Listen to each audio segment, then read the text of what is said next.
نحمده ونصلي على رسوله الكريم اما بعد فاعوذ بالله من الشيطان الرجيم بسم الله الرحمن الرحيم رب اشرح لي صدري ويسر لي امري واحلل عقدة من لساني يفقهوا قولي. بسم الله الرحمن الرحيم. ثم أورثنا الكتاب الذين اصطفينا من عبادنا فمنهم ظالم لنفسه ومنهم مقتصد ومنهم سابق بالخيرات بإذن الله ذلك هو الفضل الكبير. جنات عدن يدخلونها يحلون فيها من أساور من ذهب ولؤلؤا ولباسهم فيها حرير وقالوا الحمد لله الذي أذهب عنا الحزن إن ربنا لغفور شكور الذي أحلنا دار المقامة من فضله لا يمسنا فيها نصب ولا يمسنا فيها لغوب والذين كفروا لهم نار جهنم لا يقضى عليهم فيموتوا ولا يخفف عنهم من عذابها كذلك نجزي كل كفور وهم يصطرخون فيها ربنا أخرجنا نعمل صالحا غير الذي كنا نعمل أولم نعمركم ما يتذكر فيه من تذكر وجاءكم النذير فذوقوا فما للظالمين من نصير إن الله عالم غيب السماوات والأرض إنه عليم بذات الصدور. صدق اللہ العظیم. شروع کرتی ہوں اللہ کے نام سے جو بے انتہا مہربان نہایت رحم فرمانے والا ہے. اس وقت جو آیات میں نے آپ کے سامنے پڑھی ہیں یہ سورۃ فاطر کی آیات ہیں. سورۃ فاطر سورۃ یاسین سے ایک سورت قبل ہے. اس میں اللہ سبحانہ وتعالی امت مسلمہ کا تذکرہ فرماتے ہیں اور اس انداز میں تذکرہ فرماتے ہیں کہ ہم نے اس امت کو اپنی کتاب کے لیے چن لیا. ثم اورثنا الکتاب، پھر وارث بنایا ہم نے کتاب کا. کتاب سے مراد قرآن کریم ہے. کس کو وارث بنایا؟ الذین اصطفینا من عبادنا، ان لوگوں کو جنہیں ہم نے اپنے بندوں میں سے چن لیا، یعنی تمام مخلوق میں سے چنے ہوئے لوگ امت مسلمہ. لیکن اس کتاب کے ساتھ انہوں نے کیا کیا؟ اس کے 3 گروہ اللہ تعالیٰ خود ہی بنا رہے ہیں. فرمایا فمنہم ظالم لنفسہ، ان میں سے کچھ ایسے ہیں جو اپنے اوپر ظلم کرنے والے ہیں.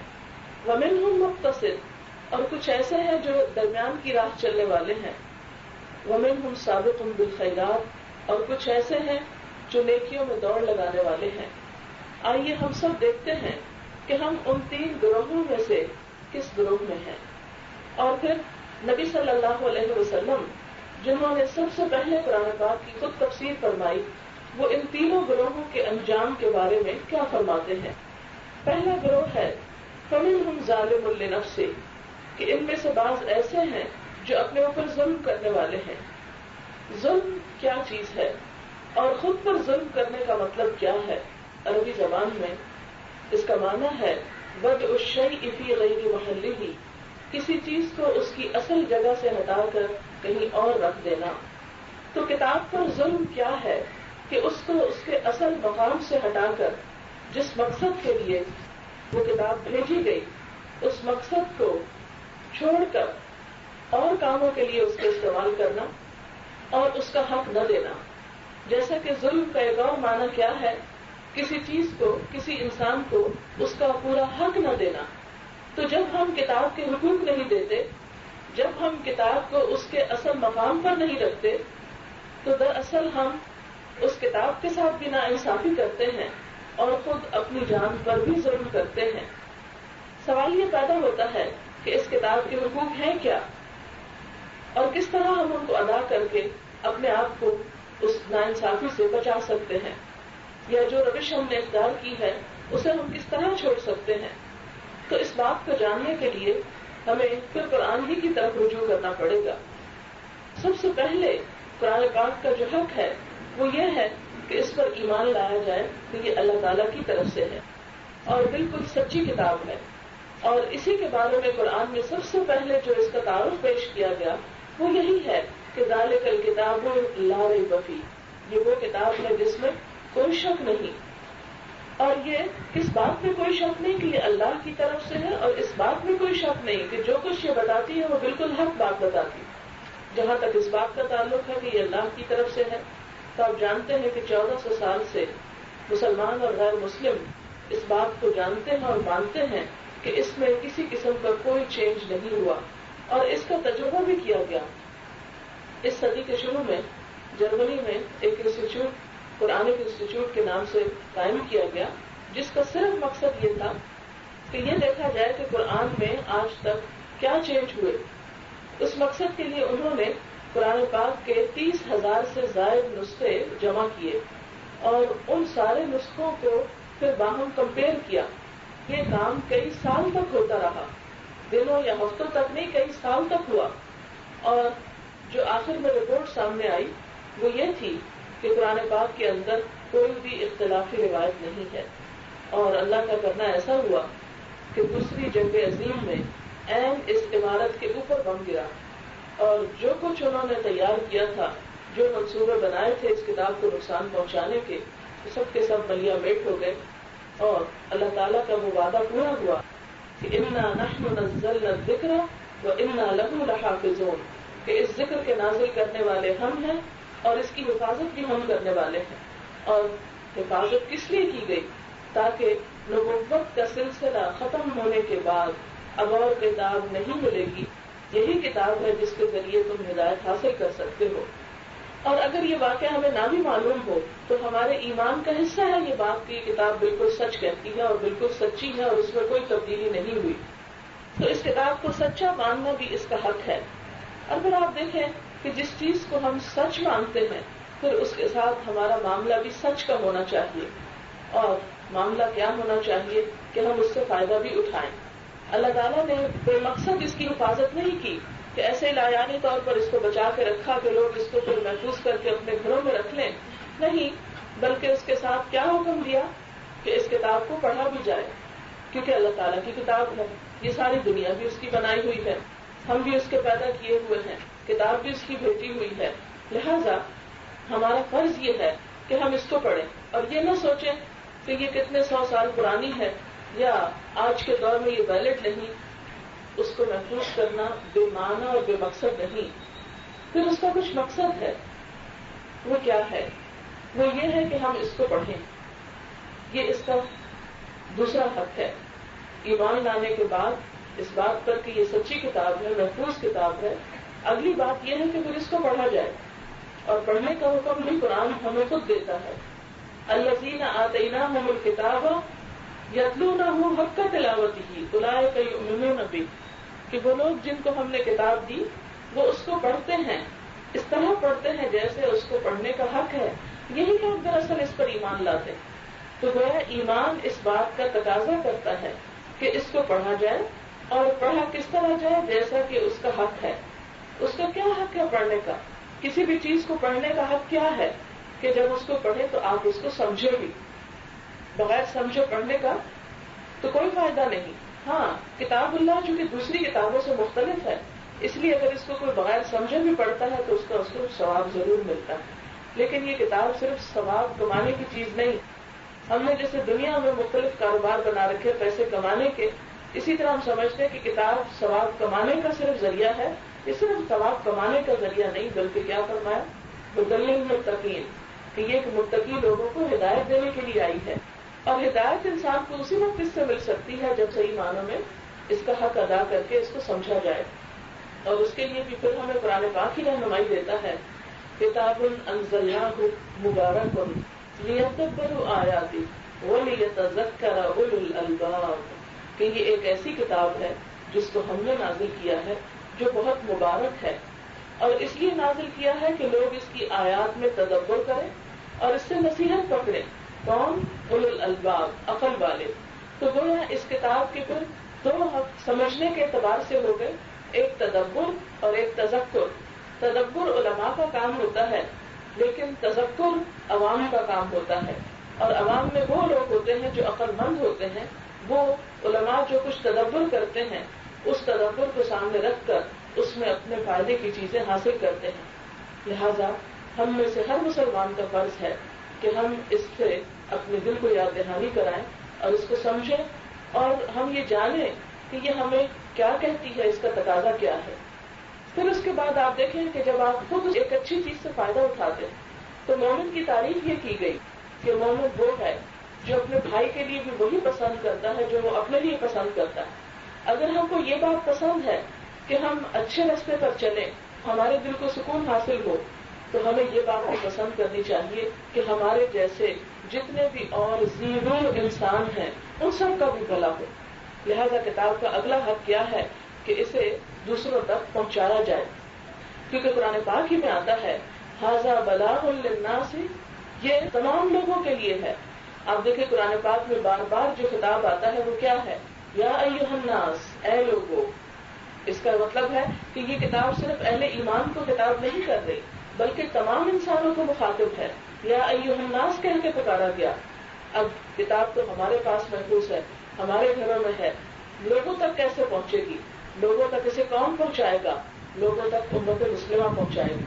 لہذا اگلا کام اسے کیا کرنا ہے کہ ہر وہ شخص جو دنیا میں آیا ہے اسے اس کے رب سے جوڑنا ہے، اسے اس کے رب کا تعارف بتانا ہے، اسے اس کے رب کی مرضی بتانا ہے اور اس کے لیے اس کتاب کو اس تک پہنچانا ہے۔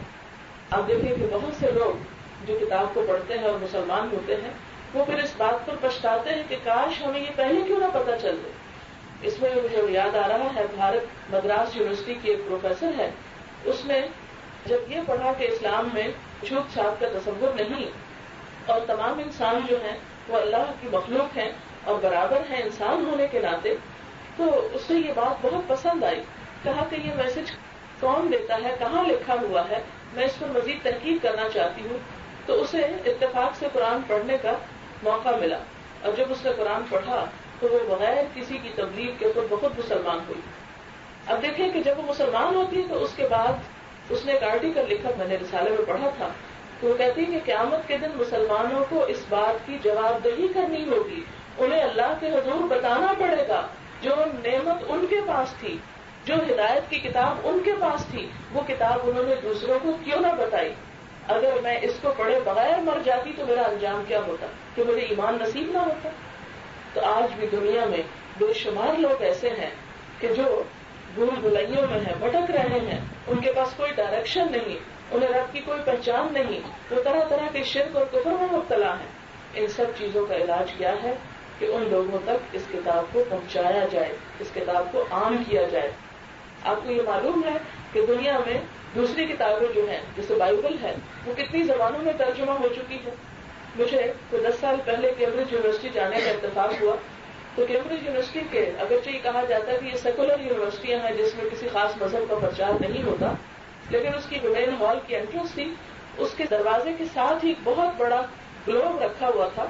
جب میں نے جھک کر اس کو دیکھا تو مجھے معلوم ہوا کہ وہ گلوب انڈیکیٹ کر رہا ہے کہ دنیا میں کہاں کہاں بائبل پہنچ چکی۔ نقشے کے اوپر وہ نشان لگے ہوئے تھے کہ دنیا کے کس کس ملک میں، کس کس شہر میں، کس کس علاقے میں، کس کس زبان میں بائبل کا ترجمہ ہو چکا۔ آج کیا مسلمانوں کے پاس کوئی ہے ایسا نقشہ کہ جس میں وہ سارے اسٹیٹسٹکس جمع کر کے یہ ایسا کوئی نقشہ بنائے اور اپنا احتساب کرے، یہ جانے کہ کتنے علاقوں میں قرآن پہنچ چکا ہے، کتنے علاقوں میں وہ ترجمہ پہنچ چکا ہے، کتنے علاقوں میں ہم لوگوں تک اللہ کا میسج کنوے کر چکے ہیں۔ اب دیکھیں کسی اور رسول اور نبی نے تو آنا کوئی نہیں، اب ان کی جگہ آپ لوگوں کو بھیجا گیا۔ كَذَلِكَ جَعَلْنَاكُمْ أُمَّةً وَسَطًا لِتَكُونُوا شُهَدَاءَ عَلَى النَّاسِ، ہم نے تمہیں امت وسط بنایا تھا کہ تم لوگوں کے سامنے حق کی گواہی رکھو، تم لوگوں کو بتاؤ کہ حق کیا ہے، باطل کیا ہے، انہیں دنیا میں آنے کا مطلب بتاؤ۔ لیکن افسوس کے ساتھ یہ کہنا پڑتا ہے کہ ہم خود مسلمان بھی اس مقصد سے غافل ہیں۔ ہمیں یاد کروایا جاتا ہے، تھوڑی دیر کے لیے یاد آ جاتا ہے اور اس کے بعد پھر اپنی دنیا میں کھو جاتے ہیں اور اپنے ہی مسائل میں الجھ جاتے ہیں اور اصل مقصد سے غافل ہو جاتے ہیں۔ تو آپ دیکھیں کہ قیامت کے دن جا کر ایک طرف تو اللہ تعالیٰ پوچھیں گے اور دوسری طرف لوگ گریبان میں ہاتھ ڈالیں گے کہ تم نے اپنے گھر میں ہی بس رکھ لیا تھا، مجھ تک کیوں نہیں پہنچایا، میرے تک یہ میسج کنوے کیوں نہیں کیا۔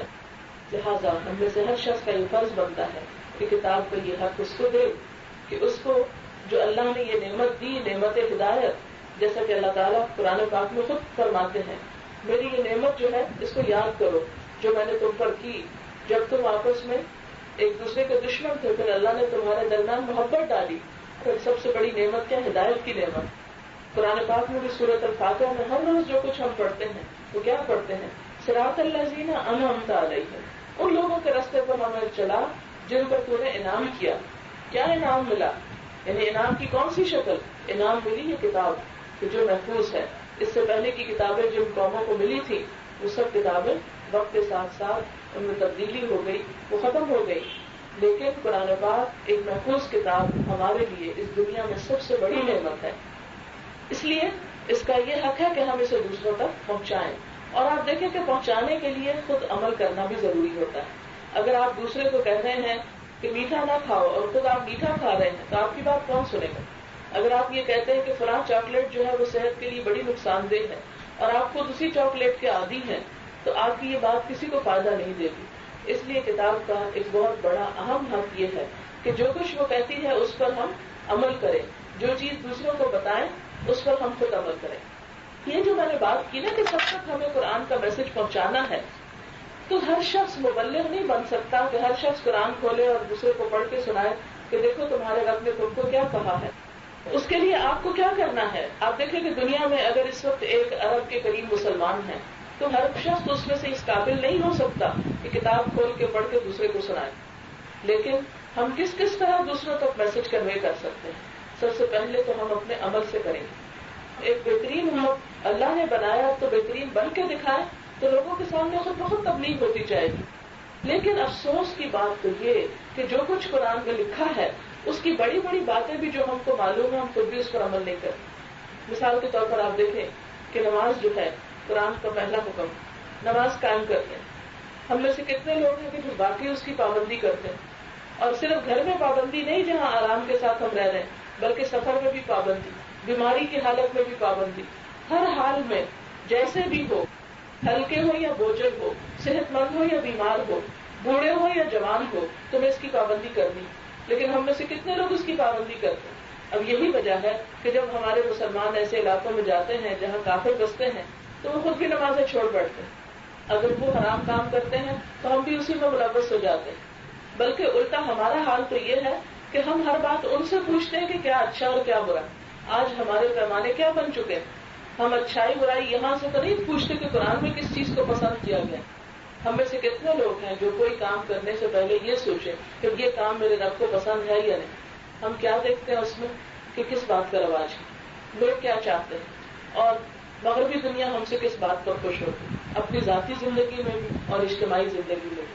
تو کیا یہ اس کتاب پر ظلم نہیں ہے کہ جسے اللہ تعالیٰ نے 1400 سال سے ہمارے لیے محفوظ رکھا اور ہماری ہدایت کا ذریعہ بنایا اور ساتھ بتایا کہ ان اللہ لیرفع بہذا الکتاب اقواما ویضع بہ آخرین، کہ اللہ اس کتاب کے ذریعے کچھ لوگوں کو عزت بخشتا ہے اور کچھ لوگوں کو ذلیل کر دے گا. کس کو عزت بخشے گا؟ جو اس کا حق ادا کریں گے.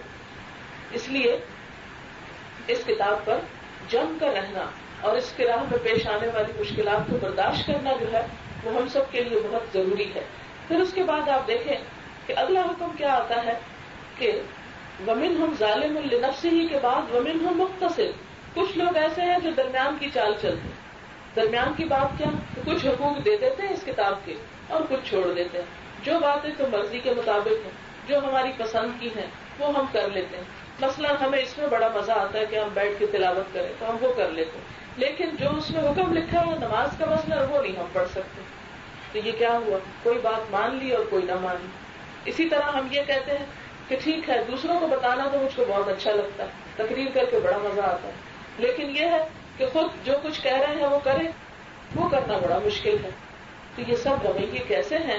یہ ظالمانہ رویے ہیں. اور اسی لیے مقتصد یہاں پر کس معنی میں ہے کہ کچھ حقوق دیتے ہیں اور کچھ حقوق نہیں دیتے. کون سے حقوق دیتے ہیں؟ جو کنوینئنٹلی کر سکتے ہیں. اور کون سے چھوڑ دیتے ہیں؟ جن کے لیے کچھ خرچ کرنا پڑتا ہے، وقت لگانا پڑتا ہے یا مال لگانا پڑتا ہے یا کچھ اور انسان کو دینا پڑتا ہے. تو انسان کہتا ہے کہ میں آرام سکون کیوں برباد کروں، میں کوئی برے حال میں ہوں. اور ہم پھر صرف اس حال میں قرآن کو اٹھاتے ہیں جب ہم پہ کوئی مشکل آتی ہے. یعنی خدا نخواستہ کوئی فوت ہو جاتا ہے تو آپ دیکھیں ہر جگہ قرآن کھل جائے. ہم میں سے ہر شخص کو فوت ہونا، اس لیے یہ نہیں کہ کوئی جرم میں فوت ہونا، جو چلے گئے انہوں نے کوئی غلطی کی یا ان کا کوئی قصور تھا تو ان کی پکڑ ہو گئی اور ہم بہت اچھے ہیں کہ جینے کو موقع ملا ہوا. وہ تو سب کو جانا. لیکن ہم کس وقت پکڑتے ہیں اس کتاب کو کہ جب کوئی چلا جائے پھر اس کو پڑھ کے بخش دیں. اب آپ دیکھیں کہ یہ کتاب تو زندہ لوگوں کو ہدایت دینے کے لیے آئی. مرنے کے بعد تو آپ کو معلوم ہے کیا چیز کام آئے گی. جیسا کہ وہ حدیث میں آتا ہے کہ جو شخص اپنی زندگی میں کثرت سے قرآن پڑھے تو وہ قرآن قبر میں اس کا ساتھی ہوگا. اچھے خوشنما شکل کے انسان کی طرح اس کا کمپینین ہوگا قبر میں. جیسے ایک اچھا دوست ہوتا ہے تو اچھے دوست کی شکل میں قرآن قبر میں ساتھ ہوگا. لیکن ہم میں سے کوئی شخص اپنی زندگی میں تو فرصت نہیں پاتا کہ اس کو پڑھے. مرنے کے بعد وقتی طور پر چند دن، چند ہفتے، چند مہینے اس کو پڑھتے ہیں اس کے لیے تو وہ بھی بھول جاتے. اب آپ دیکھیں کہ اگر کسی کا پڑھا ہوا ہی کام آئے تو پھر ظاہر ہے کہ کون خود پڑھے یا پھر یہ اجرت میں پڑھوا لے. تو یہ پھر ہم نے ایک کاروبار کا سلسلہ بنا لیا. ہمارے یہاں ایک عام رواج ہے کہ جب کوئی فوت ہو جائے تو 2.5 سپارے پڑھ کر راہداری کو اس کو دیے جاتے ہیں. وہ 2.5 سپارے کیا سورت بقرہ. کبھی آپ ایک دفعہ زندگی میں سورت بقرہ کا ترجمہ پڑھیں تو اس میں کیا کام ملتے ہیں. اس میں منافقین کے بارے میں لکھا ہوا ہے، بنی اسرائیل کی کہانیاں لکھی ہوئی ہیں، اس میں طلاق کے مسائل ہیں، اس میں نکاح کے مسائل ہیں، اس میں سود کے بارے میں لکھا ہوا ہے. تو اب آپ خود سوچیں جو شخص مر گیا نہ تو اس کو نکاح کرنا ہے نہ اس کو کہیں بینکس کے ساتھ لین دین کرنا ہے، اس میں روزوں کا حکم، اس میں حج کا حکم، اس میں نماز کا حکم. مرنے والے کو نہ حج کرنا، نہ نماز پڑھنی ہے اور نہ زکات دینی. اس کو سورت بقرہ کیا فائدہ دے. آپ صلی اللہ علیہ وسلم سے کوئی اس بات کا ثبوت نہیں.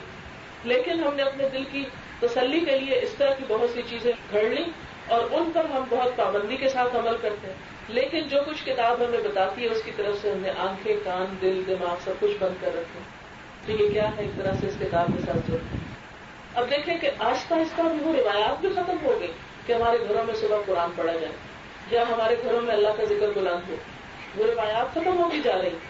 جب ہم چھوٹے تھے اس وقت ہم نے اپنی آنکھوں سے دیکھا یا ہمارے والدین نے دیکھا کہ گھر کے بڑے جو تھے وہ صبح کے وقت تلاوت کرتے تھے اور سب لوگ سنتے تھے. اگر بچے پڑھ نہیں سکتے تو سنتے تو تھے، لیکن اب وہ بھی چیز ختم ہو گئی اس لیے کہ راتوں کو دیر سے سویا جاتا ہے، صبح آنکھ نہیں کھلتی. بڑے لوگ اگر اٹھ کے نماز آنکھیں بند کر کے پڑھ بھی لیتے ہیں تو پڑھتے ہی پھر سو جاتے ہیں اور اس کے بعد کتاب کہاں کھولے. اور ڈسٹرب نہ کرو کی پالیسی پر کوئی اونچی آواز سے بھی نہیں پڑھتا کہ کسی کو ستانا نہیں چاہیے. حالانکہ ستانے کا یہ مقصد نہیں ہے، وہ تو اٹھنے کا وقت ہے اور نورانی وقت ہے اور اللہ کے ذکر کا وقت ہے. اس وقت سونا جو ہے وہ دوسروں کو اذیت دینا. آپ کو معلوم ہے کہ آپ صلی اللہ علیہ وسلم نے صبح کے سونے کو سخت ناپسند فرمایا اور اس کے بارے میں کیا فرمایا کہ اللہم بارک لی امتی فی بکورہا، کہ اللہ میری امت کی صبح میں برکت ڈال.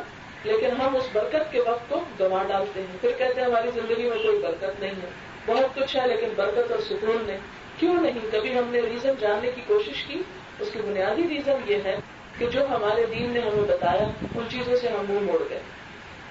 پھر فرمایا وَمِنْهُمْ سَابِقٌ بِالْخَيْرَاتِ بِإِذْنِ اللَّهِ، ان میں سے کچھ ایسے ہیں، کن میں سے؟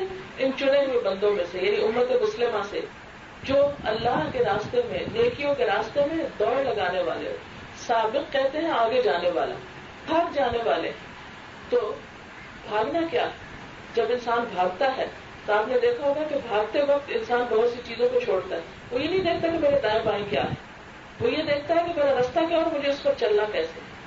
اسی طرح جو لوگ اس کتاب کو لے کر اٹھتے ہیں، اس کو پڑھتے ہیں، اس کو پڑھاتے ہیں، اس کو عمل کرتے ہیں، اس کو دوسروں تک پھیلاتے ہیں، پھر جب تک وہ دوڑ نہیں لگائیں گے اور ادھر ادھر کی چیزوں کو چھوڑیں گے نہیں، وہ اپنے اس مشن میں کامیاب نہیں ہو سکتے. تو اب دیکھیں کہ اسی کے بارے میں فرمایا کہ منہم سابق بالخیرات، کہ جو اس راستے میں دوڑ لگائے ہوئے ہیں، ذالک هو الفضل الکبیر، یہ ہے دراصل بڑا فضل. یعنی جس شخص کو اللہ یہ توفیق دے اس پر بڑا فضل ہو گیا. یہ اللہ کے فضل سے یہ چیز آتی ہے، اللہ کی رحمت سے آتی ہے. اور اگر نہ ہو تو اس کے لیے دعا کرنی چاہیے کہ اللہ ہمیں بھی ان لوگوں میں شامل کر دے کہ جو اس کے راستے میں دوڑ لگائے ہوئے. اگر ہم اپنی دوڑ دیکھیں تو ہماری دوڑ کہاں پر ہے؟ ہماری دوڑ کس کس چیز کے لیے؟ اور جس چیز کے لیے ہم دوڑ دھوپ کرتے ہیں اس کو پا بھی لیتے ہیں، بالآخر پا لیتے ہیں. آپ صلی اللہ علیہ وسلم اس آیت کی تفسیر کیا فرماتے ہیں؟ آپ نے فرمایا کہ اما السابقون، جو دوڑنے والے ہیں، فاولئک یدخلون الجنۃ بغیر حساب، یہ لوگ جنت میں بغیر حساب کے داخل ہو جائیں گے. ذرا سوچیں اس بات کو. ظاہر ہے کہ جو دوڑ رہے ہیں ان کو کون روکے گا؟ وہ تو دوڑتے ہی چلے جائیں گے. اس لیے ایسے لوگ جنت میں بے حساب داخل ہو جائیں گے. اور جو درمیانی راہ چل رہے ہیں فرمایا ان سے حساب لیا جائے گا، لیکن حساب لیا جائے گا، ان کو حشر کے میدان میں روکا جائے گا. اور آپ کو معلوم ہے ایک اور حدیث سے پتہ چلتا ہے، آپ صلی اللہ علیہ وسلم نے حضرت عائشہ سے فرمایا تھا کہ جس سے حساب لیا گیا وہ دوبارہ گیا، اس کو تو پھر اپنی سزا بھگتنی پڑے گی جتنا جرم کیا ہوگا. اور تیسرا درجہ کہ وہ لوگ جو ظالم ہیں اپنے نفس پر، فرمایا کہ وہ حشر کا پورا عرصہ روک کر رکھے جائیں گے. اب آپ خود سوچیں، دنیا میں تو ہم کسی بھی چیز کا انتظار کرنے میں کتنے تکلیف اٹھاتے ہیں، کتنے تنگ ہوتے ہیں. تھوڑی دیر کے لیے اگر کوئی چیز ہمیں ہماری ضرورت کی نہ ملے، مثلا آپ دیکھیں کہ اگر آپ کو کسی بینک کے سامنے انتظار کرنا پڑے، اگر آپ کو پیاس لگی ہے شدید اور پانی کے لیے انتظار کرنا پڑے، یا آپ کے گھر میں پانی ختم ہو گیا ہے تو ٹینک آنے کے لیے انتظار کرنا پڑے، یا کسی اور چیز کے لیے، تو آپ نے دیکھا ہوگا کہ انتظار کتنی تکلیف دہ کیفیت. ایک دن بھی کسی چیز کے انتظار میں کھڑا ہونا پڑے تو انسان بےحال ہونے لگتا ہے. کہاں یہ کہ حشر کا سارا عرصہ کھڑا ہونا پڑے اور سارا عرصہ انتظار کرنا پڑے اور اس کے بعد معلوم نہیں انجام کیا ہوتا ہے. تو اس کے لیے ضروری ہے کہ انسان اس دنیا میں آ کر صرف عارضی دنیا کے لیے کام نہ کرے، کیونکہ چند دن کی بات ہے. ہم اس کو اتنی ہی اہمیت دیں جتنی اہمیت کی یہ قابل ہے، اور جس میں ہمیشہ ہمیشہ ہمیشہ کے لیے رہنا ہے اس کے لیے ہم کیا کریں، اس کو اتنی ہی امپورٹنس دیں. اب آپ دیکھیں کہ کوئی بھی کام ایک دن میں نہیں ہو جایا کرتا، ہر کام کے لیے انسان کو ایک وقت لگتا ہے، لیکن اصل بات ہے کہ انسان کوشش شروع کر دے، ایک سٹیپ اٹھا لے. اگر وہ سٹیپ نہیں اٹھاتا اور آج کا کام آج نہیں کرتا، کل پر ڈالتا ہے، تو کل تو یہ باتیں بھول چکی ہیں. پھر اس وقت انسان کے دل میں اور چیزوں کی اہمیت آ جاتی ہے، پھر یہ باتیں پیچھے چلی جاتی ہیں. پھر فرمایا جنات عدن یدخلونہا، وہ باغات جنت کے جس میں وہ داخل ہوں گے، جس میں وہ سونے اور موتیوں کے کنگن پہنائے جائیں گے. دنیا میں آپ دیکھیں کہ ہم عورتوں کی خواہشات کیا کہ ہمارے پاس کیا ہو. زیور ایسی چیز ہے جو ہر ایک کی پسند ہے، اور پھر زیور کے اوپر، سونے کے اوپر اگر موتیوں کے جڑاؤ بھی ہو تو وہ اور زیادہ قیمتی چیز ہو جائے. اللہ تعالیٰ فرماتا ہے کہ تمہاری یہ سب خواہشات وہاں پوری کر دی جائیں گی. دنیا میں آپ دیکھیں کہ جو انسان کے پاس زیادہ ہوتا ہے تو خوف اس کا بڑھتا چلا جاتا ہے کہ چھن جائے گا، لٹ جائے گا مجھ سے. لیکن جنت کی خوبی کیا ہے کہ جو کچھ انسان کو مل گیا اس کے بعد ہمیشہ کے لیے اسی کا ہو گیا، نہ کوئی اس سے چھین سکتا ہے، نہ اس سے کوئی چرا سکتا ہے، نہ اس پر کوئی زکات دینا ہے، نہ ہی اس پر کسی قسم کا اس کے پرانے ہونے کا ڈر ہے، نہ اس کے فیشن بدلنے کا ڈر ہے. کسی بھی چیز کا کوئی خوف نہیں، صرف انسان ان کو پہنے اور انجوائے کرے. وَلِبَاسُهُمْ فِيهَا حَرِيرٌ، دوسری خواہش عام طور پر کیا ہوتی ہے؟ ریشم، یعنی ایک سونا اور دوسرا ریشم. ان ساری خواہشات کی تکمیل اللہ تعالیٰ نے جنت میں فرما دی. اغرقوا فادخلوا نارا، غرق کیے گئے اور آگ میں داخل کر دیے گئے.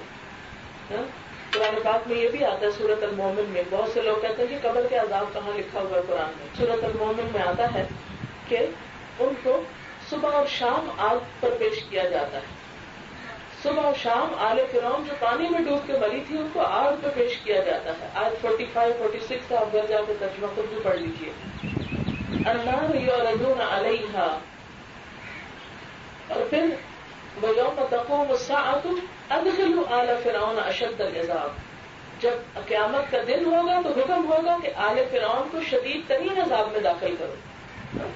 تو اب آپ دیکھیں کہ ان کے تمام تر آرٹ اور ترقیاں اور دنیا کے بڑے بڑے کارنامے، وہ سب لوگ جو ہیں ان کو دیکھ رہے ہیں، انجوائے کر رہے ہیں، اور جو پیش کر رہے ہیں ان کو بھاری ٹکٹ لگا کے ان سے پیسے کما رہے ہیں. لیکن جنہوں نے یہ سب کچھ بنایا ان کے کسی کام نہ آیا. اسی طرح اگر ہم آخرت کو بھول کر صرف اس دنیا کو بنانے کی فکر اور کوشش میں لگے رہیں گے تو ہم یہ سب کچھ چھوڑ کے چلے جائیں گے اور اس میں سے کوئی چیز آخرت میں کام نہ آئے گی. اس لیے ہم سب کی خیر خواہی ہے اور ہم سب کی بھلائی ہے اس بات میں کہ اپنے لیے خود کچھ کریں اور ان فرائض کو ادا کریں جو اللہ تعالیٰ نے ہم پر عائد کیے. وقال الحمد للہ الذی اذهب عنا الحزن، اور وہ کہیں گے کہ اللہ کا شکر ہے کہ جس نے ہم سے یہ غم دور کر دیا. کس چیز کا غم دور کیا؟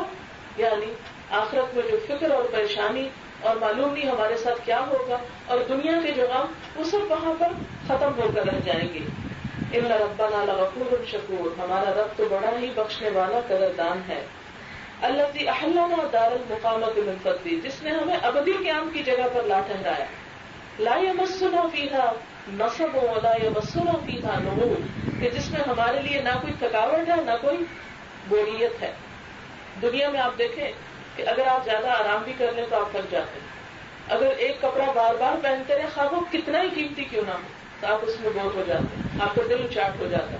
آپ نے دیکھا ہوگا شادی ہوتی ہے بچیوں کی، کتنے کتنے قیمتی لباس ان کے ہوتے ہیں، اور ایک ایک جوڑا جو ہے لاکھوں میں بازوں کا تیار ہوتا ہے، لیکن وہ ایک آدھ دفعہ پہننے کے بعد اس کو نہیں پہنا جاتا جی اب ہر محفل میں پہننے کا ہے. آکورڈ لگتا ہے، بے وقوف لگتا ہے انسان اگر عام مجلسوں میں شادی کا جوڑا پہن کے بیٹھ جائے. تو آپ نے دیکھا ہوگا کہ قیمتی سے قیمتی چیز بھی دنیا میں ہماری آنکھوں کے سامنے بھی اس کے فیشن بدل جاتے ہیں، ان سے ہم اکتا جاتے ہیں، ان سے ہم تھک جاتے ہیں، دل بھر جاتا ہے ہمارا. لیکن جنت کی سب سے بڑی خوبی یہ ہے کہ اس میں دل نہیں بھرے گا. بہت سے لوگ یہ کہتے ہیں اچھا جنت میں پھر رہنا ہوگا اور پھر رہنا ہوگا اور پھر رہنا ہوگا، بس رہتے ہی چلے جائیں گے، تھک نہیں جائیں گے تو بڑی بوریت ہو جائے گی. نہیں، اسی بات پہ جواب دیتا ہے قرآن کہ لا یمسنا فیہا نصب ولا یمسنا فیہا لغوب، وہاں نہ تھکاوٹ ہوگی، نہ مشقت ہوگی اور نہ ہی کوئی بوریت ہوگی، بلکہ جس چیز کو دل چاہے گا، جیسے آتا ہے وَلَكُمْ فِيهَا مَا تَشْتَهِي أَنفُسُكُمْ، جو بھی تمہاری خواہش ہوگی وہ تمہاری فوراً پوری کر دی جائے گی. وَلَكُمْ فِيهَا مَا تَدَّعُونَ، جو چیز تم مطالبہ کرو گے، جو مانگو گے وہ تمہیں خود وہاں پہنچ جائے گا. دنیا میں اگر آپ کو کوئی چیز چاہیے ہو تو آپ کو دیکھیں اس کے حصول کے لیے پہلے کی لمبی مدت محنت کرنا پڑتی، کوشش کرنا پڑتی.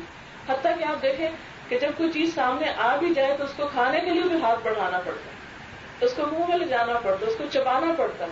لیکن جنت میں اتنی کلفت بھی نہیں ہوگی. انسان کی لذتیں اور خواہشیں وہ فوراً جیسے آتا ہے نا قطوفها دانیہ، کہ جنت کے پھل جو ہیں وہ لٹکے پڑے ہوں گے کہ انسان ادھر تمنا کرے گا ادھر وہ پھل اس کے سامنے ہوگا. اور نہ صرف یہ کہ سامنے ہوگا، یعنی آٹومیٹک کا لفظ کتنا اٹریکٹیو ہے کہ دنیا میں فلاں چیز آٹومیٹک ہے، فلاں مشین، فلاں طریقہ، تو اس میں آپ دیکھیں کہ وہاں ہر چیز آٹومیٹک ہو جائے گی اور کسی طرح کا کوئی انسان کو تردد اور کلفت نہ ہوگی. دنیا میں جو آٹومیٹک مشینیں ہوگی ہر تھوڑے دن کے بعد خراب ہو جو مصیبت دیتی ہیں، لیکن وہاں کوئی خرابی نہیں ہوگی، کسی پلمبر کو بلانا نہیں پڑے گا، کسی انجینئر کے پاس لے جانا نہیں پڑے گا، ہر چیز. اور اگر انسان اس کو کسی بھی شکل میں، کسی بھی رنگ میں، کسی بھی مقدار میں کھانا چاہے تو جتنا چاہے کھاتا چلا جائے، اس کو نہ کوئی بدہضمی لاحق ہوگی اور نہ کوئی بیماری ہوگی. دنیا میں آپ نے دیکھا ہوگا کہ بعض اوقات اللہ تعالیٰ کی دی ہوئی بے شمار نعمتیں ہوتی ہیں لیکن ساتھ ایسی بیماریاں ہوتی ہیں کہ انسان کھا ہی نہیں سکتا. طرح طرح کی نعمتیں ہیں اور آپ ہیں کہ بیمار پڑے، شوگر ہائی، بی پی ہو گیا اور کولیسٹرول لیول ہائی ہے، یہ نہیں کھا سکتے، وہ نہیں کھا سکتے، وہ نہیں کھا سکتے، نعمتیں سامنے ہیں کھا ہی نہیں سکتے. کتنی تکلیف کی بات ہے. لیکن جنت میں کوئی نہ بی پی ہائی ہوگا اور نہ کولیسٹرول ہائی ہوگا، جو چاہیں جتنا چاہیں کھائیں. اور اس کے بعد یہ ہے کہ جو کھائیں گے اس کی کوئی نجاست بھی نہیں ہوگی. دنیا میں ایک اور تکلیف انسان کو اس تکلیف کے مرحلے سے گزرنا پڑتا ہے، لیکن آخرت میں اس میں سے کوئی بھی تکلیف انسان کے لیے نہیں ہوگی جو اس کے لیے تھوڑی دیر کے لیے اذیت کا باعث بنے. پھر اس کے بعد کیا فرمایا؟ والذین کفروا لہم نار جہنم، لیکن جو لوگ انکار کریں گے، بات نہیں مانیں گے، پھر ان کے لیے جہنم کی سزا ہے. لا یقضی علیہم فیموتوا، اس جہنم میں جا کے ان کا وقت پورا نہیں ہوگا کہ وہ مر جائیں. جیسے ایک اور جگہ پر آتا ہے ثم لا یموت فیہا ولا یحیا، کہ اس جہنم میں نہ کوئی جیے گا نہ مرے گا، اس میں زندگی نہیں اور موت نہیں. یعنی زندگی اس معنی میں زندگی نہیں کہ انسان کچھ کر سکے، اور موت اس معنی میں نہیں کہ وہ اذیتیں ختم ہو اور جان چھوٹے. دنیا میں تو کوئی مرتا ہے تو ہم کہتے ہیں کہ چلو دنیا کی مصیبتوں سے نجات پا گیا، وہاں تو نجات ہے ہی نہیں. پھر اس کے بعد فرمایا کذالک نجزی کل کفور، ہر ناشکرے کو ہم یہی جزا دیتے ہیں، ہر ناشکرے کو ایسی ہی سزا دیتے ہیں. کون ناشکرے؟ جنہوں نے اللہ کی نعمتیں دنیا میں پائیں اور اس کے بعد دینے والے کو ہی بھول گئے. آپ دیکھیں کہ دنیا میں جو شخص آپ پر احسان کرتا ہے، آپ کا کیا فرض بنتا ہے کہ آپ بھی اس کے ساتھ احسان کریں. کیونکہ قرآن پاک میں آتا ہے هل جزاء الاحسان الا الاحسان، کیا احسان کا بدلہ احسان کے سوا کچھ اور ہے؟ کچھ نہیں. اب آپ دیکھیں کہ بعض اوقات آپ اپنے کسی رشتے دار کے ساتھ بہت احسان کرتے ہیں. کئی بچے یتیم کئی گھروں میں پلتے ہیں، بڑے ہوتے ہیں، ان کے لیے سب کچھ، ایک عورت اپنی ساری زندگی قربان کر دیتی ہے. وہی بچے بڑے ہوتے ہیں، مڑ کے پلٹ کے دیکھتے نہیں. چلو ان بچوں کا کیا شکوہ، اپنے بھی نہیں دیکھتے. تو ایسی صورت میں آپ دیکھیں کہ اس وقت اس انسان کا کیا حال ہوتا ہے کہ جیسے مثال کے طور پر اپنے ہی بچوں کو آپ پالتے ہیں، ان کی ایک ایک چیز کا خیال رکھتے ہیں، اور ماں کی تکلیفوں کو انسان دیکھے تو کتنے کرب سے گزرتی. ایک ولادت کے کرب آپ دیکھیں، پھر اس کی نجاستیں جو بچے کی صاف کی جاتی ہیں اور اس کے نال نخرے اٹھائے جاتے ہیں اور اس کی ایک ایک خواہش معصوم پوری کی جاتی ہے. جب یہی بچہ بڑا ہوتا ہے تو پلٹ کر جب ماں باپ کو جواب دیتا ہے، جب ماں باپ کو اذیت دیتا ہے، جب ماں باپ کو تکلیف دیتا ہے، تو کیا حال ہوتا ہے ماں باپ کا. اب آپ دیکھیں کہ اس وقت ہم اپنی کیفیت کو تو محسوس کر سکتے ہیں، ہم کہتے ہیں کہ اس نے بڑا ہی ناشکرا پن کیا، لیکن دوسری طرف جب اللہ تعالیٰ کے ساتھ ہم یہی معاملہ کرتے ہیں، زندگی اس سے لی، دل دماغ اس سے لیے، مال و دولت جو دیا وہ بھی اس نے دیا، اس لیے کہ اللہ تعالیٰ کہتے ہیں رازق میں ہوں، یہ مال جس کو میں چاہتا ہوں زیادہ دیتا ہوں، جس کو چاہتا ہوں کم کر دیتا ہوں. اس میں انسان کا اپنا کمال نہیں. بڑے بڑے ذہین بچے آپ نے دیکھا ہوگا کہ جھونپڑیوں میں پل رہے ہوتے، کھانے کے وقت روٹی نہیں ہوتی ان کے پاس، سوکھی روٹی تک میسر نہیں. لیکن یہ سب کچھ کس کے ہاتھ میں ہے؟ اللہ کے ہاتھ میں. تو صحت، زندگی، مال و دولت، عقل، ذہانت، دنیا میں ملنے والے مواقع اور چانسز، یہ سب کچھ اللہ کی دین ہے جو ہمیں ملا. تو یہ کتنی ناشکری ہوگی کہ اس سے سب کچھ لے کر اسی کو بھول جائیں، اس کا شکر ادا نہ کریں، اسی کے آگے نہ جھکیں، اسی سے منہ موڑ لیں. پھر منہ موڑنا اللہ کو کیا نقصان دے گا؟ اگر ہم سارے منہ موڑ بھی جائیں اس سے کیا فرق پڑتا ہے؟ تو ساری کائنات اس کی عبادت میں لگی ہوئی. لہذا ہمارا اپنا فائدہ اس میں ہے، اس کی طرف رجوع کریں، اسے رجوع کرنے والے بڑے پسند ہیں. ان اللہ یحب التوابین، اللہ توبہ کرنے والوں کو بڑا پسند کرتا ہے. اور توبہ کا مطلب ہوتا ہے پلٹ آنا، رجوع کرنا. پھر فرمایا وَهُمْ يَسْتَرِخُونَ فِيهَا، جہنم میں جا کے لوگ چیخیں ماریں گے، کہیں کہ ربنا اخرجنا، اے ہمارے رب ہمیں اس سے نکال، نعمل صالحا، ہم اچھے کام کر کے ہیں، ہم اچھے کام کرنا چاہتے ہیں، غیر الذی کنا نعمل، ان کاموں کے سوا جو ہم کرتے رہے. دیکھیں کہ وہاں جا کر انسان اپنے اس وقت کو جسے آج گنوا رہا ہے اس میں پریشان ہوگا، پشیمان ہوگا اور خواہش کرے گا کہ اے کاش میں ایک دفعہ دنیا میں جا کر اپنے کیے کو مٹا کے آ سکوں، اپنے برے کاموں کو ختم کر کے آؤں اور میں کچھ نیکیاں کما کے آؤں، کیونکہ آج تو صرف نیکیوں کی قیمت ہے اور تو کوئی چیز تولی ہی نہیں جا رہی، نہ کوئی رشوت کام آ رہی ہے، نہ اللہ تعالیٰ کو کسی اور طرح بہلایا جا رہا ہے. صرف کوئی چیز اگر ہے تو وہ کیا ہے؟ انسان کے عمل. اسی لیے انسان کہے گا یا اللہ ایک دفعہ واپس بھیج کے میں اچھے کام کر کے آؤں. اللہ تعالیٰ کا جواب سنیے. اللہ تعالیٰ اس وقت فرمائے گا، اور کتنے اچھے اللہ تعالیٰ کہ آج ہی ہم کو بتا دیا. اولم نعمرکم، کیا ہم نے تم کو عمر نہ دی تھی، زندگی نہ دی تھی، وقت نہ دیا تھا؟ ما یتذکر فیہ من تذکر، کہ جس میں نصیحت پکڑنے والا نصیحت پکڑ سکتا، اس میں نصیحت حاصل کرنے والے کو نصیحت حاصل کرنے کا چانس تھا، وہ کر سکتا تھا. اور آج آپ دیکھیں ہمارے پاس چانس ہے، وقت ہے، ہم کر سکتے ہیں لیکن ہم نہیں کرتے. کل ہم جا کر کہیں کہ ایک دفعہ پھر بھیج کے ہم کر کے آئیں، تو اگر اللہ تعالیٰ بھیج بھی دے تو ہم وہی کریں گے جو آج کرتے ہیں. کیونکہ زندگی میں کتنے مرحلے ایسے آتے ہیں جب ہم اللہ سے وعدے کرتے ہیں، توبہ کرتے ہیں کہ اللہ تیری طرف رجوع کریں گے، پھر وہ ہمیں چانس بھی دیتا ہے، لیکن پھر ہم چھوٹی چھوٹی باتوں سے وہ سب کچھ چھوڑ کے بیٹھ بھی جاتے ہیں. یہ سب کچھ کس کے ساتھ کر رہے ہیں؟ اللہ کو کوئی نقصان نہیں، اس سے نقصان خود ہم کو ہے اور ہماری ہی ذات اس کی تکلیف اٹھائے گی اگر ہم اس کی طرف رجوع نہ کریں. وجاءکم النذیر، اور تمہارے پاس ڈرانے والا بھی آیا تھا، یعنی دنیا میں وقتاً فوقتاً لوگ تمہارے پاس آتے رہے جنہوں نے تم کو بتایا. آج آپ دیکھیں کہ ہم ہر طرف دیکھتے ہیں کہ مسلمان ایک بے عملی کا شکار، ہر طبقے میں، دین پڑھے لکھے، دین نہ پڑھے ہوئے، چھوٹے بڑے، سب ایک ایسی روش پر دوڑ رہے ہیں کہ جس میں اللہ رسول کا کوئی نام نہیں، کوئی خوف نہیں خدا کا. تو ایسی صورت میں آپ دیکھیں کہ ہم میں سے ہر شخص جو یہاں بیٹھا ہے وہ سوچے ذرا کہ میں اللہ تعالیٰ کو کیا بہانہ پیش کروں، مجھ کو پتا نہیں تھا. ہم میں سے کتنے لوگ ہیں جن کو کچھ باتیں پتا ہے اور اس کے باوجود ہم نہیں کرتے، اور اگر پتا ہونے کے باوجود نہیں کرتے تو پھر اللہ تعالیٰ کی پکڑ بھی شدید ہے.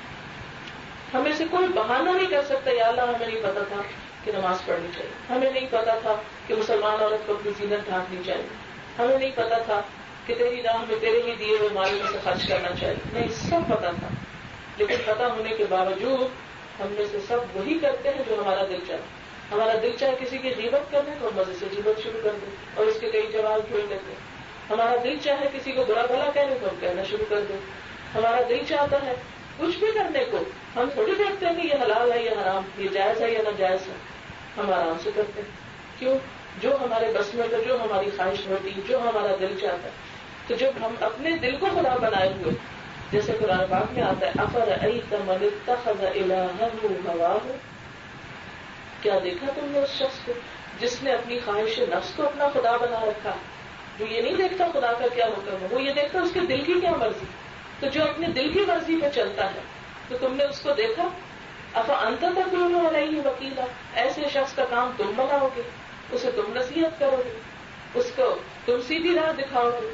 نہیں.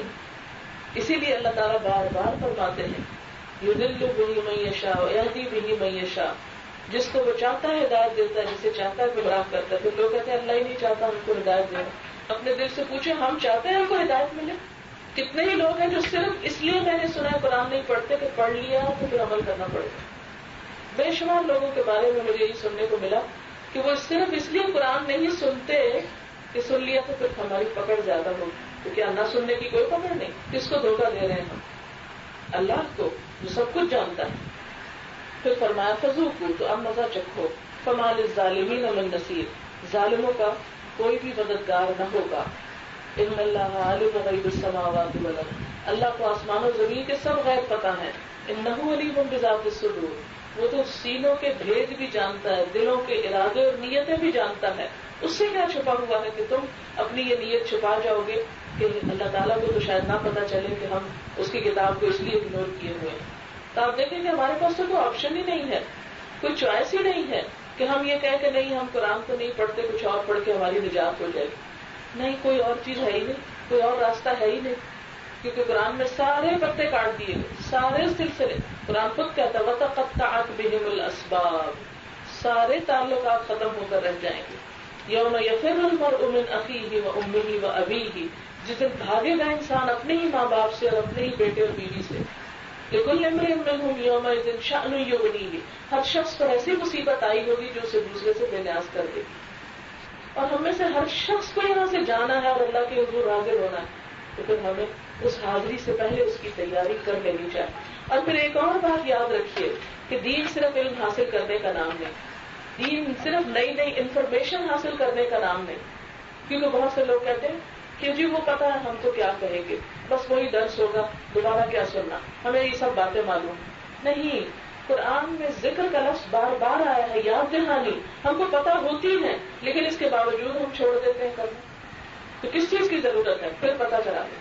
آپ دیکھیں کہ دنیا میں جو کام ہمارے لیے امپورٹنٹ ہوتا ہے اس کے لیے ہم کیا کرتے ہیں، ہم خود بھی یاد رکھنے کی کوشش کرتے، دوسروں کہتے ہیں اچھا مجھے یاد کرا دینا. کیوں؟ آپ کو پتا نہیں ہے، مجھے ریمائنڈ کرا دینا.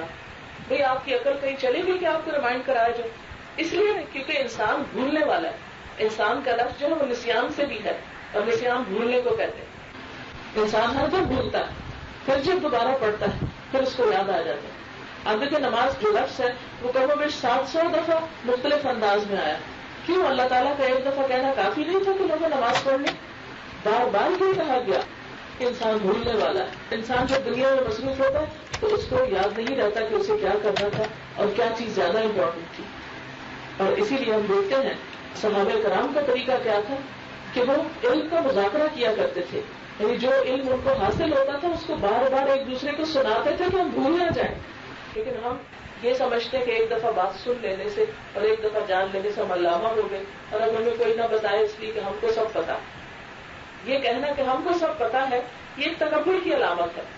آپ دیکھیں کہ جو چیز آپ کو پسند ہوتی، جس میں آپ کی دلچسپی ہوتی، وہ آپ بار بار کرتے. مثلا کوئی ڈش آپ کو پسند ہے، آپ ایک دفعہ کھاتے ہیں، پھر کیا کرتے ہیں؟ پھر وہی پکا لیتے، پھر کھا لیتے ہیں. بھئی آپ نے ایک دفعہ نہیں کھائی، کھا چکے، آپ کیوں نہیں کہتے کہ جی میں کھا چکی ہوں پہلے، اب دوبارہ کھانے کی ضرورت نہیں. کبھی آپ نے یہ کیا کہ ایک دفعہ کھانا کھایا اور آپ کہیں کہ جی میں نے وہ صبح کا ناشتہ کیا تھا، کھانے کی کیا ضرورت ہے، کھا لیا تھا میں نے، آج میں کھا کر آئی ہوں گھر سے اور میں یہاں کھانا نہیں کھاؤں گی آپ کے. یہ تو ہم میں سے کوئی نہیں کہے گا. لیکن ایک کے بعد ایک کھانے کے انتظار میں ہوتے ہیں، کس وقت یہ کام ختم ہو تو میں یہ کھا سکوں. اسی طرح اور بہت سی چیزیں. تو جس چیز سے ہمیں محبت ہوتی ہے، جس چیز کی ہمیں چاہت ہوتی ہے، اس چیز کو ہم ہر صورت میں کرنے کی کوشش کرتے ہیں، بار بار کرتے ہیں. اور ایک چیز کو بار بار کرنا جو ہے یہ انسان کو جھنجھوڑتا ہے اور انسان کو جگاتا ہے، انسان کو یاد دہانی کراتا ہے کہ شاید ایک دفعہ کی بات سے وہ اثر نہ ہو. پھر اسی طرح آپ دیکھیں مثلا ایک راستہ اونچا نیچا، جب آپ پہلی دفعہ اس میں چلتے ہیں تو مشکل ہو، پھر چلتے ہیں پھر چلتے ہیں پھر چلتے ہیں، کئی چیزیں آپ بار بار بار کرتے ہیں حتیٰ کہ وہ آپ کی عادت ہو جائے. مثلاً آپ دیکھیں کہ آپ نے رائٹنگ اپنی امپروو کرنی، تو آپ کیا کرتے ہیں؟ بار بار اس کو لکھتے ہیں. ایک دفعہ لکھا ہوا کافی نہیں، پڑھا تو وہ بھی جان ہے. ایسے خوش خط بنانے کی کیا ضرورت نہیں.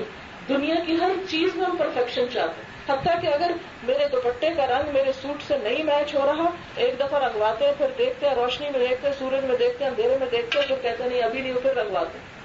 پھر دھو بیٹھتے ہیں تو پھر رنگواتے ہیں. کیوں رنگواتے؟ رہنے دیں بس، ایک دفعہ جو ہو گیا سو ہو گیا. اس لیے کہ پرفیکشن چاہتے ہیں. اسی طرح دین کے معاملے میں بھی ہمیں پرفیکشن چاہیے، اور بہتر سے بہتر اور بہترین عمل چاہیے جس میں سب سے آگے بڑھ جائے. سابقکم بالخیرات. دنیا کے معاملے میں ہم دیکھتے ہیں ہم سے بڑا کون، لیکن دین کے معاملے میں ہم کیا دیکھتے ہیں؟ ہم فلاں سے تو اچھے ہیں نا، یہ نہیں کرتے. فلاں تو نماز پڑھتا ہے، جھوٹ بھی بولتا ہے، شکر ہے میں جھوٹ تو نہیں بولتی، کیا ہوا جو میں نماز نہیں پڑھتی. یعنی اپنی نماز بھی یاد نہیں رہتی، لیکن دوسرے کی اچھائیوں کو اگنور کر کے صرف اس کی برائیوں پہ توجہ کرتے ہیں. تو ہمیں اپنا ایٹیچیوڈ بدلنا ہوگا. ہمیں اس سے غرض نہیں ہونی چاہیے کہ کون اچھا کر رہا ہے یا برا کر رہا ہے. ہمیں اس سے غرض ہونی چاہیے کہ میری ذمہ داری کیا ہے. اگر کوئی اچھا کر رہا ہے تو تعاون کرے، اگر وہ برا کر رہا ہے تو اس کی مدد کرے. نبی صلی اللہ علیہ وسلم نے فرمایا انصر اخاک ظالما او مظلوما. اپنے بھائی کی مدد کرو، خواہ وہ ظالم ہے یا مظلوم. صرف باتیں بنا کے نہ رہ جاؤ. لوگوں نے پوچھا کہ ہم مظلوم کی مدد تو کریں گے، ظالم کی کیسے مدد کریں؟ آپ نے فرمایا اسے ظلم سے روکنا ہی اس کی مدد کرنا. تو جو اس کتاب پہ ظلم کر رہے ہیں، صرف ان کے اوپر تنقید کرنا یا ان کی تحقیر کرنا یا ان پہ باتیں بنانا، یہ سب کام چھوڑ کر کیا کریں کہ اپنا فرض ادا کریں. اس لیے کہ کسی بھی چیز کے اوپر افسوس کرتے رہنا، آنسو بہاتے رہنا یا دکھ کا اظہار کرتے رہنا، یہ اس کا مداوع نہیں ہوا کرتا. اب مثلا خدا نہ خواستہ آپ کے بچے کا ہاتھ جل گیا یا کوئی کٹ لگ گیا، تو آپ یہ تو نہیں کرتے کہ وہی رونے بیٹھ جائے اور کہیں کہ مجھے بہت ہی افسوس ہے کہ ہاتھ جل گیا اور میرا تو دل کٹا جا رہا ہے اور میں تو بہت ہی پریشان ہوں کہ آپ کا ہاتھ جل گیا. آپ اٹھ کے اس کے اوپر کچھ لگاتے ہیں، اس کا مداوع کرتے ہیں. خود نہیں معلوم کسی کو فون کرتے ہیں، اگر نہیں کوئی ملتا کسی ڈاکٹر کے پاس لے جاتے ہیں کہ اس کا کچھ کریں، اس لیے کہ تکلیف ہو جائے گی اس کو اور یہ مصیبت اس کے لیے وبال جان ہوگی. تو دنیا کے معاملات میں تو ہم کسی کے کہے بغیر اپنی فائدے اور ضرورت کے لیے ایک قدم بڑھاتے ہیں. تو خدا کے لیے، خدا کو منہ دکھانا جو ہے وہ بھی ہمارے لیے ایک اہم مسئلہ ہونا چاہیے، اور وہ بھی ہمارے ہی فائدے کی بات ہے. اس کے لیے بھی ہم سب کو خود ہی سوچنا ہوگا، اور اس کے لیے ہر شخص کچھ نہ کچھ کرنا شروع کر دے. اور اس کرنے میں کیا ہے کہ اگر آپ اب تک صرف تلاوت کرتے ہیں تو اب آپ کو ایسی جگہ ڈھونڈیے کہ جہاں جا کر آپ قرآن کو سمجھ بھی سکیں. اور اگر آپ اب تک صرف سمجھ رہے ہیں تو اس پر عمل بھی شروع کیجیے. اور اگر آپ نے عمل بھی شروع کر دیا ہے تو اسے دوسروں تک پہنچانے کی بھی فکر کیجیے. اور اپنی صلاحیت، اپنی طاقت، اپنی ہمت کے مطابق جو کچھ اللہ نے آپ کو نعمتیں دی ہیں ان میں سے اللہ کا حصہ بھی نکالیے. یہی دراصل اس کی شکر گزاری ہے. اسی پر اپنی بات ختم کرتی ہوں. وآخر دعوانا الحمدللہ رب العالمین. سبحان اللہ والحمد للہ ولا الہ الا اللہ واللہ اکبر ولا حول ولا قوة الا باللہ العلی العظیم. اللهم صل على محمد وعلى آل محمد كما صليت على إبراهيم وعلى آل إبراهيم إنك حميد مجيد. اللهم بارك على محمد وعلى آل محمد كما باركت على إبراهيم وعلى آل إبراهيم إنك حميد مجيد. ربنا آتنا في الدنيا حسنة وفي الآخرة حسنة وقنا عذاب النار. ربنا لا تزغ قلوبنا بعد إذ هديتنا وهب لنا من لدنك رحمة إنك أنت الوهاب. اللهم لا مانع لما أعطيت ولا معطي لما منعت ولا ينفع ذا الجد منك الجد يا حي يا قيوم برحمتك نستغيث. اللهم انفعنا بما علمتنا وعلمنا ما ينفعنا وزدنا علما. اللهم اكفنا بحلالك عن حرامك وأغننا بفضلك عمن سواك. اللهم ارزقنا حبك وحب من يحبك وحب عمل يقربنا إلى حبك. اللهم إنا نسألك العافية في الدنيا والآخرة. اللهم إنا نسألك العفو والعافية في ديننا ودنيانا وأهلنا ومالنا. اللهم استر عوراتنا وآمن روعاتنا. اللهم احفظنا من بين أيدينا ومن خلفنا وعن أيماننا وعن شمائلنا ونعوذ بعظمتك أن نغتال من تحتنا یا حی یا قیوم برحمتک نستغیث۔ یا رب العالمین، جو کچھ ہم نے پڑھا ہے، اگر ہم سے کوئی بات غلط ہو گئی ہو تو ہم کو معاف فرما دینا، ہمارے علم کی اصلاح کر دینا، اور جو اچھی باتیں ہم نے سنی ہیں ہمیں ان پر عمل کرنے والا بنا، ہمارے دلوں کو کھول دے۔ یا اللہ، ہمیں اپنا قرب نصیب فرما، اپنی محبت عطا فرما، اپنی اطاعت کے راستے پہ چلنے کی توفیق دے۔ یا رب العالمین، تو ہم سب کے گناہوں کو معاف فرما دے، ہمارے دلوں کا میل دھو ڈال، ہمیں آپس میں محبت، اتفاق اور اتحاد عطا فرما۔ یا رب العالمین، ہمارے بچوں کو ہماری آنکھوں کی ٹھنڈک بنا، انہیں دنیا اور آخرت کی کامیابیاں عطا فرما، تمام بیماروں کو صحت کاملہ عطا فرما۔ یا اللہ، جو لوگ جس مشکل میں ان کی مشکلیں آسان فرما۔ یا اللہ، اس شہر کو امن و اطمینان کا شہر بنا۔ یا رب العالمین، یہاں پہ رہنے والوں کو ہر طرح سے سکون اور اطمینان عطا فرما۔ یا اللہ، اس گھر پر اپنی خیر و برکت نازل فرما۔ یا اللہ، یہ قرآن پاک کا کام شروع کرنے جا رہے ہیں، اس میں برکت پیدا فرما۔ یا رب العالمین، ہمیں ایسا بندہ بنا جس سے تو راضی ہو جائے۔ یا اللہ، جو لوگ اپنے بچوں کے رشتوں کی طرف سے پریشان ہیں، ان کی پریشانی دور فرما۔ یا اللہ، تو ہم سب کے دکھوں کو دور فرما۔ یا اللہ، تو ہم سے راضی ہو جا۔ یا اللہ، تو ہم سب سے راضی ہو جا۔